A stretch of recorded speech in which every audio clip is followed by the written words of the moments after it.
Good morning. Today's topic is thermodynamics और उसमें हम फ्री एनर्जी के बारे में पढ़ रहे हैं। आज उसी क्रम में मुक्त ऊर्जा पर आधारित कुछ न्यूमेरिकल्स आपको करने हैं। आपने गिब्स फ्री एनर्जी और हेल्महोल्ट्ज़ एनर्जी के बारे में पढ़ा, उनके फॉर्मूलाज को समझा और प्रेशर और वॉल्यूम का जो चेंज है वो किस प्रकार मुक्त ऊर्जा परिवर्तन को निर्धारित करता है वह भी आपने पढ़ा। उसी पर आधारित कुछ न्यूमेरिकल्स की प्रैक्टिस आज हम करेंगे। फ्री एनर्जी पर बेस्ड जो फर्स्ट न्यूमेरिकल है उस पर नज़र डालिए। Calculate the free energy change which occurs when 1 mole of an ideal gas expands reversibly and isothermally at 300 Kelvin from the initial volume of 5 liters to 50 liters.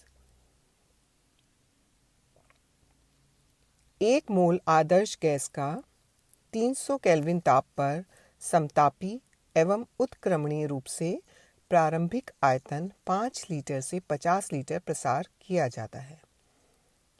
इस रूपांतरण में होने वाले मुक्त ऊर्जा परिवर्तन का परिकलन कीजिए। जैसा मैं आपको पहले से बताती आई हूँ, सबसे पहले न्यूमेरिकल पे नज़र डालिए और यह देखिए कि क्या पूछा गया है।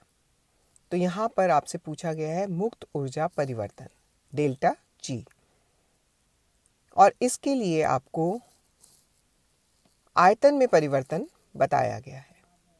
अब जो चीज़ गिवन है न्यूमेरिकल में वो है टेम्परेचर।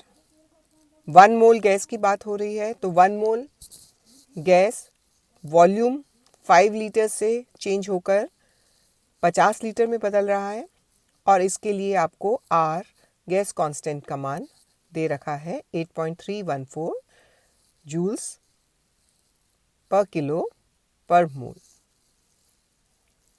तो अब सेकंड स्टेप आपके सामने है कि जब आपको गिवन पता है, आपको यह पता है कि आपको क्या ज्ञात करना है, तब आप कौन सा फॉर्मूला इसमें अप्लाई करेंगे। तो आपने इससे पहले के लेक्चर में आयतन परिवर्तन और उसका मुक्त ऊर्जा पर प्रभाव का अध्ययन किया था। उसी फॉर्मूला को याद कीजिए। Delta G at constant temperature T, ये जो ब्रैकेट के बाहर टी दिया गया है ये बता रहा है कि अभिक्रिया समतापीय है, which is equal to 2.303 nRT log V1 upon V2। अब जो यहाँ पर गिवन है उसका मान रखिए। 1 मोल दे रखा है, गैस कांस्टेंट दिया हुआ है, टेम्परेचर क्योंकि केल्विन में ही दिया गया है तो इसलिए आपको इसे परिवर्तन नहीं करना है। अगर ये सेंटीग्रेड पर होता तो आपको इसे केल्विन में कन्वर्ट करना होता। आयतन दोनों दे रखे हैं तो फॉर्मूला में रखिए, लॉग का मान देखिए और इसे कैलकुलेट कीजिए। तो अगर आपको फॉर्मूला याद है तो आप इस प्रकार के न्यूमेरिकल्स बहुत आसानी से कर सकते हैं। आइए अब दूसरे न्यूमेरिकल पर नज़र डालें। Calculate the free energy change accompanying the compression of 1 mole of carbon dioxide at 57 degrees Celsius from 5 atmospheric pressure to 50 atmospheric pressure. Assume that carbon dioxide behaves like an ideal gas. 57 degree Celsius पर 1 मोल आदर्श gas का दाब समतापी एवं उत्क्रमणीय रूप से 5 atmospheric से 50 वायुमंडलीय किया जाता है। इस प्रक्रम में मुक्त ऊर्जा परिवर्तन ज्ञात कीजिए। अगेन न्यूमेरिकल पर नज़र डालिए कि इसमें क्या पूछा गया है। सेकंड स्टेप, क्या दिया गया है न्यूमेरिकल में, व्हाट इज गिवन, क्या पूछा गया है। तो यहाँ आपने देखा n का मान दे रखा है आपको 1 मोल, टेम्परेचर सेल्सियस में दिया हुआ है, आपको केल्विन में कन्वर्ट करना है। Pressure, initial pressure 5 atmospheric, final pressure 50 atmospheric. R आपको सीजीएस में दिया है। अब आपको यहाँ पर जो फॉर्मूला अप्लाई करना है वो दाब परिवर्तन से हुए मुक्त ऊर्जा में परिवर्तन का मान, उस फॉर्मूला को यहाँ पर लगाइए। तो delta G at constant temperature T is equal to 2.303 nRT log P2 upon P1। जो मान दिए गए हैं वो इस फॉर्मूला में रखिए, लॉग का मान निकालिए log 10 और इसे कैलकुलेट कीजिए। आंसर आपका कैलोरीज में दिया गया है।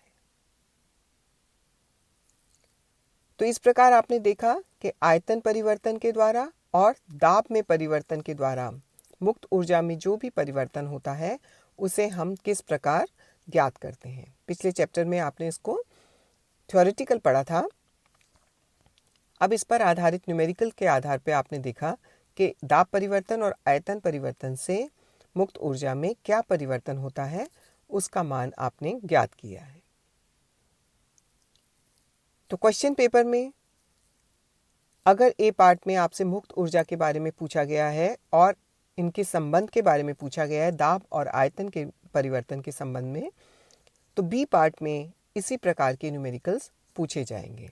बहुत सिंपल न्यूमेरिकल्स हैं, केवल आपको कन्वर्जन का ध्यान रखना है, यूनिट्स का ध्यान रखना है और फॉर्मूला में फिट करके उसको कैलकुलेट करके विद यूनिट्स मान रखना है। ये मैंने आपको 2 सॉल्व एग्जाम्पल देके समझाने की कोशिश की, लेकिन आपको स्वयं भी प्रैक्टिस करनी है, जिसके लिए मैं आपको 2 न्यूमेरिकल्स और दे रही हूँ, जिसे आप अपनी कॉपी में करिए। आंसर्स भी मैंने दे दिए हैं, इसलिए अपने आंसर्स भी उनके द्वारा चेक कर लीजिए। फर्स्ट क्वेश्चन है 4 moles of an ideal gas expands isothermally from 1 liter to 10 liters at 300 Kelvin temperature. Calculate the change in free energy of the gas. R का मान आपको दे रखा है। तो ठीक है, उसी प्रकार का क्वेश्चन है। आइडियल गैस है, आइसोथर्मली एक्सपेंशन हो रहा है, समतापीय एक्सपेंशन है, उत्क्रमणीय है। तो डेल्टा जी वाला फॉर्मूला आप यहाँ अप्लाई कीजिए। एक्सपेंशन 1 लीटर यानी वॉल्यूम में जो परिवर्तन है वो 1 लीटर से 10 लीटर हो रहा है। इनिशियल वॉल्यूम 1 लीटर था और फाइनल वॉल्यूम 10 लीटर है। तो V1 और V2 के मान दे रखे हैं, टेम्परेचर का मान दिया गया है, R का मान दिया गया है। यहाँ ध्यान देने वाली बात है क्या नंबर ऑफ मोल्स 4 दे रखे हैं। तो अभी तक आपने जो न्यूमेरिकल्स किए उसमें नंबर ऑफ मोल्स 1 था, अब यहाँ पर नंबर ऑफ मोल्स 4 दे रखे हैं। तो फॉर्मूला में ये वैल्यूज़ रखिए। इसका आंसर 22.98 किलो जूल्स आता है। तो इसे प्रैक्टिस करके अपनी कॉपी में लिखिए और चेक कीजिए, स्वतः ही चेक कीजिए कि ये आंसर सही आ रहा है या नहीं। सेकंड क्वेश्चन में